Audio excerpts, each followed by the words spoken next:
G20 के महामंच की चमक ऐसी कि दुनिया देखती रह गई, कामयाबी ऐसी जो कीर्तिमान बन गई। महाशक्तियों के महामेले में सुपर पावर अमेरिका के प्रेसिडेंट जो बाइडेन हो, फ्रांस के राष्ट्रपति इमैनुअल मैक्रो हो, जर्मन चांसलर ओलाफ सोल्ज हो या सऊदी क्राउन प्रिंस सलमान, प्रधानमंत्री मोदी के साथ इनकी केमिस्ट्री ने वर्ल्ड मैप पर भारत के बढ़ते रसूख की कहानी लिखी तो चीन और पाकिस्तान के सीने से धुआं उठने लगा। डिप्लोमेसी में भारत का शाहकार, चीन पाकिस्तान में हाहाकार। मोदी की शपथ, दिल्ली से यूरोप तक बनेगा विकास का पथ। आने वाले समय में भारत पश्चिम एशिया और यूरोप के बीच इकोनॉमिक इंटीग्रेशन का प्रभावी माध्यम होगा। दुनिया में बढ़ी भारत की धाक, बीजिंग का रसूख एक पल में खाक।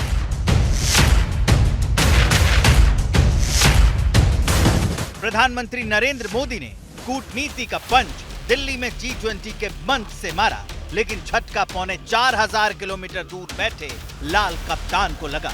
इसकी वजह समझना मुश्किल नहीं है। G20 के मंच से भारत ने कामयाबियों की छड़ी लगा दी।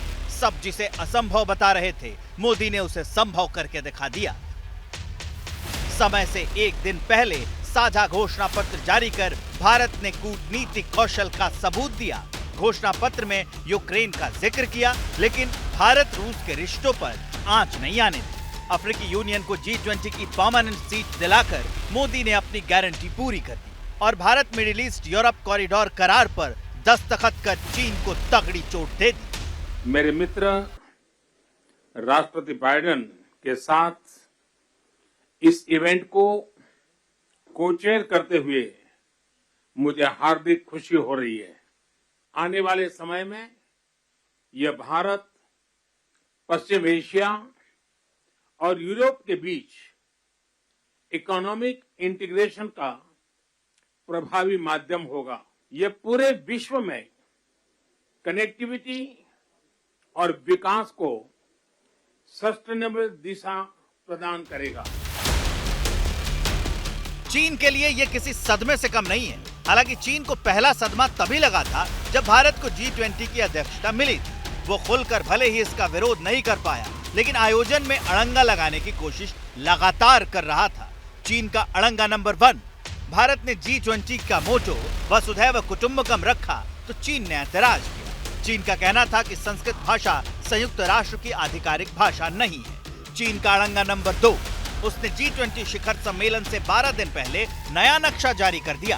भारत के अक्साई चिन और अरुणाचल पर दावा कर माहौल बिगाड़ने की कोशिश की।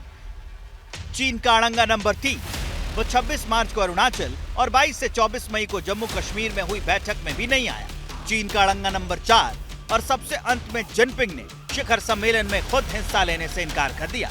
चीन को लग रहा था कि अगर जिनपिंग शामिल नहीं होंगे तो G20 का रंग फीका पड़ जाएगा, लेकिन इसका ठीक उल्टा हो गया। भारत ने एक तरफ उसके प्रोपेगेंडा के चीथड़े उड़ा दिए तो दूसरी तरफ उसकी कमाई पर भी करारी चोट कर दी, और चोट भी ऐसी जो दुनिया में अर्थशास्त्र का गणित बदल देगी। इसके सेंटर में होगा हिंदुस्तान, क्योंकि अब भारत की ट्रेन यूरोप तक जाएगी। भारत की ट्रेन दुबई का भी चक्कर लगाएगी। ये बात कल तक भले ही सपना लगती हो, लेकिन अब इसके सच होने के दिन करीब आ गए। एक कॉरिडोर इस सपने को सच करने का कमाल दिखाने वाला है, जिसका नाम होगा Bharat middle east Europe economic corridor, यानी IMEC।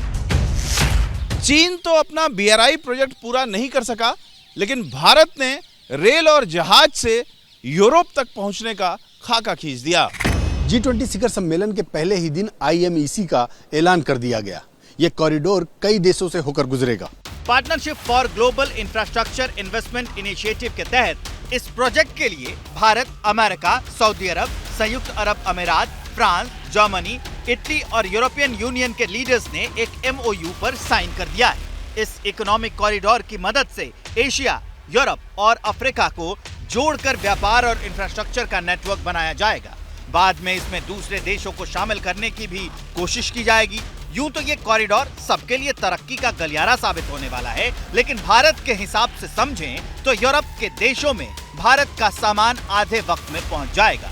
भारत और यूरोप के बीच व्यापार 40% बढ़ जाएगा। खाड़ी के देशों से तेल कम खर्च में भारत पहुंच जाएगा। सप्लाई चेन को मजबूत करने में भी काफी मदद मिलेगी। ये दुनिया के गरीब देशों को कर्ज के जाल में फंसाकर कंगाल बनाने वाले चीन की कमाई पर कैसे चोट करेगा, ये भी बताएंगे। लेकिन पहले इस गलियारे का रूट देख लीजिए, क्योंकि प्रोजेक्ट भले ही एक है, लेकिन गलियारे दो बनाए जाएंगे। इसमें एक पूर्वी गलियारा होगा जो भारत को अरब की खाड़ी से जोड़ेगा, दूसरा उत्तरी गलियारा जो अरब की खाड़ी को यूरोप से जोड़ेगा। IMEC का रेल और शिपिंग नेटवर्क अभी के मुकाबले काफी सस्ता पड़ेगा। मिडिल ईस्ट से होकर गुजरने वाले रेल रूट में इलेक्ट्रिक केबल और क्लीन हाइड्रोजन पाइपलाइन भी बिछाई जाएगी। इस प्रोजेक्ट में जॉर्डन और इजराइल को भी शामिल करने का प्लान है, लेकिन मुश्किल यह है कि सऊदी अरब और इजराइल के बीच राजनयिक संबंध नहीं है। अमेरिका इसके लिए भी तेजी से काम कर रहा है। Bharat middle east Europe economic corridor Bharat Europe और खाड़ी के देशों के लिए तो फायदेमंद है, लेकिन इसके ऐलान से चीन की टेंशन बढ़ गई। चीन अब तक जिस BRI प्रोजेक्ट की मदद से गरीब देशों को कर्जदार बनाकर कंगाली के कुएं में धकेलता रहा है, उसके लिए Bharat middle east Europe economic corridor को बहुत बड़ा खतरा मान रहा है। चीन को लग रहा है कि देश अब BRI की जगह IMEC से जुड़ना चाहेंगे। इसका असर दिखने भी लगा है।